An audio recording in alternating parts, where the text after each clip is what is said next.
हायकोर्टचे अधिकार. Power of the high court. Original judicial मूळ अधिकार क्षेत्र.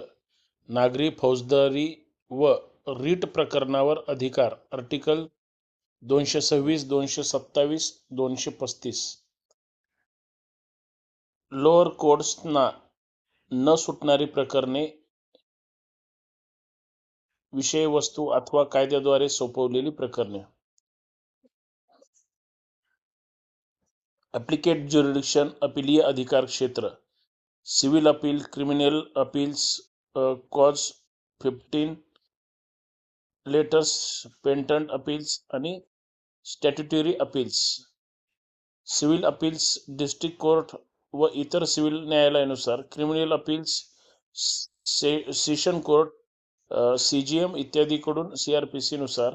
आणि clause 15 letters, patent appeals LP high courts single सिंगल जजच्या निर्णयानुसार. आणि स्टॅट्युटरी अपील्स कंपनीज ऍक्ट किंवा लँड एक्विजिशन आणि रेव्हेन्यू लॉज इत्यादी अंतर्गत. रिव्हिजनल सुपरविजरी ज्युरिडिक्शन. आर्टिकल 227 अंतर्गत संपूर्ण अधीनस्थ न्यायालयावर सुपरवायझरी अधिकार. हायकोर्टकडे अधिकार. कोणते अधिकार आहेत? नोंदणी मागवणे, प्रक्रिया तपासणे, अधिकार क्षेत्रातील त्रुटी किंवा अन्याय असल्यास आदेश रद्द करणे. CRPC सेक्शन 397 व CPC सेक्शन 115 मधील रिजनल पॉवर्स या अधिकारांना पूरक आहेत. Writ jurisdiction. आर्टिकल 226. हायकोर्ट पुढील रीट जारी करू शकते: हेबेस कॉर्पस, मॅन्डेमस प्रोहिबिशन.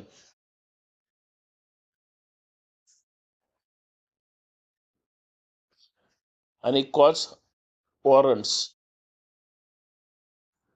हे अधिकार मूलभूत हक्क, संरक्षण व सार्वजनिक प्राधिकारावरील अधिकार कर्तव्यांची अंमलबजावणी निश्चित करतात. Contempt of court. अवमान अधिकार. कंटेम्प्ट ऑफ कोर्ट ऍक्ट 1971 अंतर्गत अवमान केल्याबद्दल दंड किंवा शिक्षा देण्याचा अधिकार. न्यायालयाच्या प्रतिष्ठेचे व अधिकाराचे संरक्षण. Administrative power. प्रशासकीय अधिकार. अधीनस्थ न्यायालयातील न्यायिक अधिकाऱ्यांची नियुक्ती, नियंत्रण आणि शिस्त. मंत्रीस्तरीय कर्मचाऱ्यांची देखरेख. न्यायालयीन नियम, कॉज लीड्स, प्रक्रिया मार्गदर्शक तत्त्वे तयार करणे. आणि पुढचा महत्वाचा प्रकार म्हणजे ज्युडिशियल ट्रेनिंग, इन्स्पेक्शन व न्यायालयीन सुधारणा आयोजित करणे. प्रमुख उद्दिष्ट: हायकोर्ट राज्यातील सर्वोच्च न्यायालय कार्यकारी पासून स्वतंत्र आणि अन्याय व मिसकॅरेज ऑफ जस्टिस रोखणे.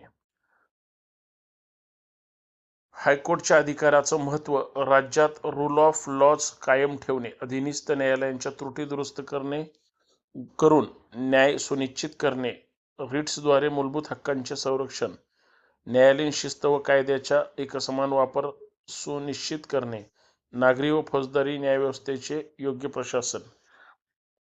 निष्कर्ष असा आहे याच्यामध्ये की हायकोर्टचे संवैधानिक प्राधिकरण असून राज्याच्या पातळीवर उच्च न्यायिक संस्था आहेत ज्याचे न्यायिक, अपीलीय, सुपरवायझरी आणि प्रशासकीय अधिकार एकत्रितपणे न्यायाचा वेग, कार्यक्षमता आणि एकसमानता सुनिश्चित करतात. हायकोर्ट न्यायव्यवस्थेची स्वायत्तता आणि प्रतिष्ठा कायम ठेवून नागरिकांच्या हक्काचे रक्षण करते.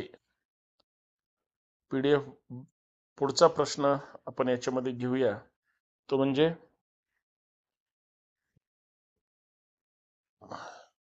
कारण त्याच्यावरून आपल्याला बऱ्याच गोष्टी अभ्यास करता येईल. विनंती एवढीच आहे, आपलं हे जे law in Marathi YouTube channel आहे ते लाईक करा, सबस्क्राईब करा आणि व्हिडिओ शेवटपर्यंत पहा. शेवटचा महत्त्वाचा प्रश्न आहे तो म्हणजे दंडादेश किंवा आदेशाची अंमलबजावणी. Execution of sentence of orders. प्रस्तावनेसह आपण हा प्रश्न व्यवस्थितरित्या पाहण्याचा प्रयत्न करूया. तो म्हणजे दंडादेश किंवा न्यायालयीन आदेशांची अंमलबजावणी म्हणजे न्यायालयाने दिलेल्या निर्णयाला प्रत्यक्ष परिणामकारक करणे. न्यायालयीन हक्क, उपाय व दिलासा प्रत्यक्षात मिळावा यासाठी अंमलबजावणी.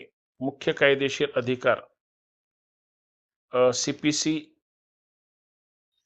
1908, नागरी डिक्रींची अंमलबजावणी CRPC 1973, फौजदारी दंडादेश, इतर विशेष कायदे, दंड, मालमत्ता जप्ती, पुनर इत्यादी. याचा अर्थ असा आहे की अंमलबजावणी म्हणजे न्यायालयाने दिलेली डिक्री, आदेश किंवा दंडात्मक दंडादेश कार्यान्वित करणे. न्यायालयाचा निर्णय अंमलबजावणी झाल्यानंतर त्याला कायदेशीर परिणाम मिळतो, त्यामुळे अंमलबजावणी न्यायाच्या अंमलबजावणीचे प्रत्यक्षात होते. कायदेशीर अधिकार काय आहेत? तर CPC भाग 5 सेक्शन 3674 ऑर्डर एक्सेसिक्स 1. नागरी डिक्रीचे प्रकार: मिनी डिक्री, रोख रक्कम, स्पेशल अंमलबजावणीची पद्धत, मालमत्ता जप्ती व विक्री, चल अचल मालमत्ता जप्त करून विक्रीद्वारे विक्रीची पूर्तता, अटक व नागरी तुरुंगवास, पैसे न दिल्यास न्यायालयीन नागरी सुविधा आदेश देऊ शकतात. रिसिव्हर नेमणे, मालमत्तेचे व्यवस्थापन करणे किंवा विक्रीची अंमलबजावणी करणे, मालमत्तेचा ताबा, चल अचल मालमत्ता प्रत्यक्ष ताबा, वेतन किंवा बँक खात्यांची जप्ती, वेतन खाते जप्त करून डिक्री वसूल करणे म्हणजे डिक्री रक्कम. न्यायालयाची शक्ती: नोटीस, वॉरंट, आदेश जारी करणे, अंमलबजावणी, मालमत्ता विक्री जप्ती, फौजदारी प्रकरणामध्ये अंमलबजावणी. कायदेशीर आधार: CRPC सेक्शन 421, 437, 432, 447. फौजदारी दंडाच्या आदेशाचे प्रकार: कैद, सरळ, कडक किंवा जन्मठेप, दंड, आर्थिक दंड, जप्ती, परतफेड, मालमत्ता परत मिळवून किंवा पीडितांना नुकसान भरपाई, फाशी शिक्षा अत्यंत दुर्मिळ प्रकरणात. अंमलबजावणी प्रक्रिया: कैदेची शिक्षा न्यायालयीन किंवा कमिटमेंट वॉरंट जेल प्रशासनाला पाठवते. तुरुंग अधिकारी कैदेची अंमलबजावणी करतात.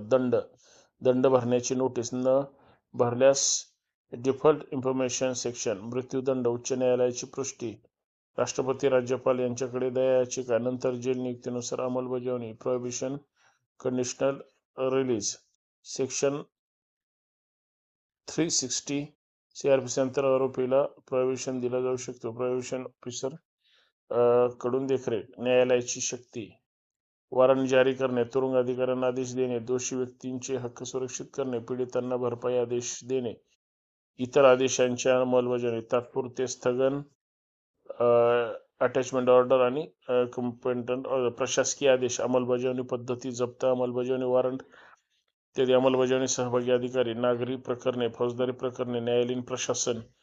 प्रमुख तत्वे: